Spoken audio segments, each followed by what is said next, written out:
I'm Josh Light with PoliticIt.com here in North Carolina with Congressman Ellison. How are you doing today? Doing all right, Josh. So you run in for Congress again in District 5? Yes, we are. We're running for Congress again because the work that we have to do is undone. We got to fight for greater income equality. I believe the biggest challenge to the American people today is that wages have been stagnant, inequality is growing. So we're back in it to try to reverse this trend so that we can have an American middle class that can have a high quality life and a decent pay. What's the big difference between you and your competitor? He's for rich people getting richer and poor people getting poorer, and I'm for the middle class and for building and strengthening the middle class and increasing more jobs and more pay and a higher quality of life for the American people. What fiscal issues are people concerned about in District 5? Well, the fiscal issues they're most concerned about is their household budget, and what that has to do with the stagnancy of wages, foreclosure, and I've been going straight at both of these issues, and people understand that that we've got to have an advocate in Congress that is not only going to talk about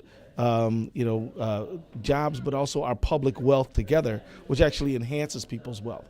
So good roads, good bridges, quality schools, investment in the nation's infrastructure, and then our healthcare system, which is part of our public infrastructure, which allows entrepreneurs to be freer, to go and create new ideas, new products, and new processes. So, that's what I'm talking about. That's what the folks want me to talk about. What social issues are they concerned about?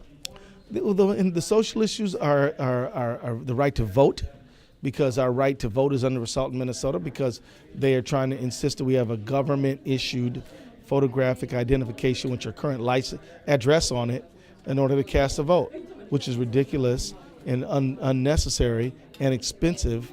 And so that's a huge social issue. But the other one is marriage equality. And the issue that I just explain it this way. When the Supreme Court in 1968 struck down the anti-miscegenation laws, the laws that a black person and a white person could be married, they didn't say we're now in favor of interracial marriage. What they said is this person, whatever color they may be, can marry that person, whatever color they may be. It's not up to the state, it's up to them. And the same issue is with marriage equality. So bottom line is those are the two hot button issues. My district believes in the equality of all human beings and believes everybody has a right to vote. And we looked at the numbers in your race. You have a lot higher IT score. It means you have more digital influence than your competitor. Why is it that people are talking about you online? Well, because we're speaking of the issues that people want to hear about. We're talking about, making the American working and middle class more prosperous. We're talking about taking on Wall Street. We're talking about letting people keep more of the money they earn and to earn more money. And we're talking about taking on these socially divisive issues, like this whole movement to ban Sharia law. We're like saying this is crap, this is nonsense, and it's just to divide one American from another based on religion. So when we talk about everybody counts, everybody matters, all colors, all cultures, all faiths, one American family, differences, but all have a right to be here. People resonate with that message, and so I'm glad they do. How are you using social media? Well, we're on Twitter big time. On my campaign, we got about almost 5,000 Twitter followers. On my congressional side, we have 31,000. So if you want to follow me on Congress side, I'm at Keith Ellison. And if you want to follow me on the campaign side, it's at Ellison Campaign. We encourage you to follow us on both.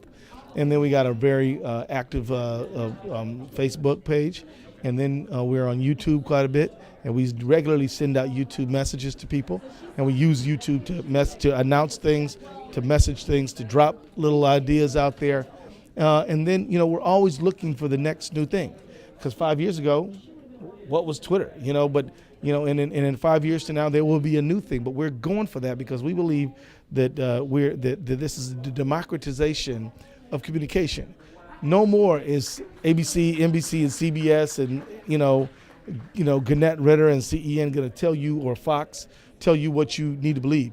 You can get what you want to know right with that handheld device, and that's what we're gonna use that to get a message out.